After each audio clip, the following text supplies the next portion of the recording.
Halo traders, jumpa kembali bersama saya Gifaransa dalam Fibis Market Mover ISG. Kali ini kita akan membahas bagaimana pergerakan ISG untuk perdagangan 1 minggu ke depan. Namun sebelumnya kita akan membahas terlebih dahulu bagaimana review dari pergerakan ISG pada pekan lalu. Terpantau pada pekan lalu ISG bergerak melemah cukup tajam, yaitu melemah sebesar 1,41% ke level 5.143,711, di mana juga disusul dari indeks LQ45 yang mengalami penurunan tajam sebesar 1,86% ke level 870,119.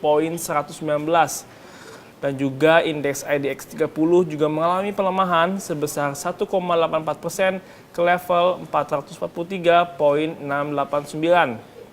Secara sektoral, pada pekan lalu hampir semua sektor mengalami pelemahan yang cukup tajam, dipimpin oleh sektor aneka industri yang mengalami pelemahan sebesar 4,65%. Disusul dari sektor pertambangan yang mengalami pelemahan sebesar 3,62%. Adapun sektor yang menopang ISG pada pekan lalu adalah sektor consumer yang mengalami penguatan sebesar 0,66%.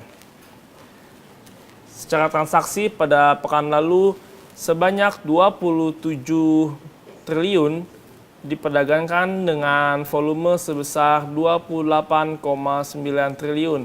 Dan juga pada pekan lalu transaksi asing mencatatkan net sale sebesar 1,8 triliun rupiah. Secara frekuensi pada pekan lalu diperdagangkan sebanyak 1 juta kali transaksi.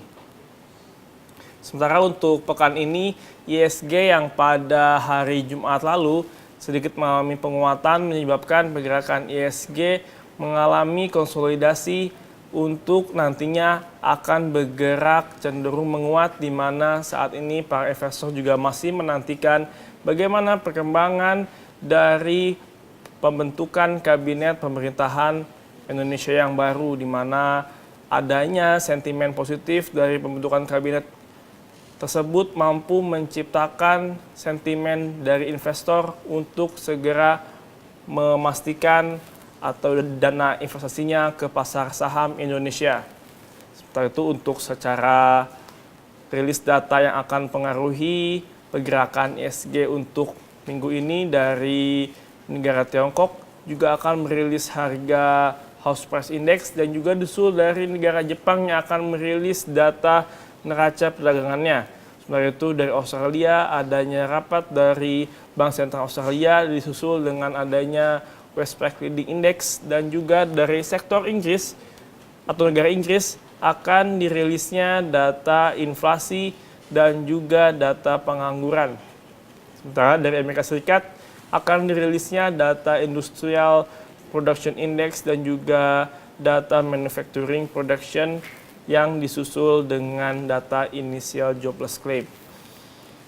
Secara teknikal saat ini ISG berada pada posisi konsolidasi, mengingat saat ini sentimen dari kondisi politik dan ekonomi di Indonesia masih cenderung bergerak, di mana investor masih memasang posisi wait and see untuk memutuskan akan menanamkan dananya pada pasar modal Indonesia. Saat ini ISG diprediksi masih akan bergerak pada level support di level 5.100 hingga 5.120, dan juga level resisten berada pada level 5.200 hingga 5.230.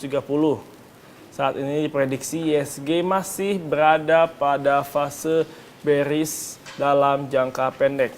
Sekian Fibis Market Mover ISG untuk edisi pekan ini. Tetap semangat investasi, happy trading, dan salam Fibis.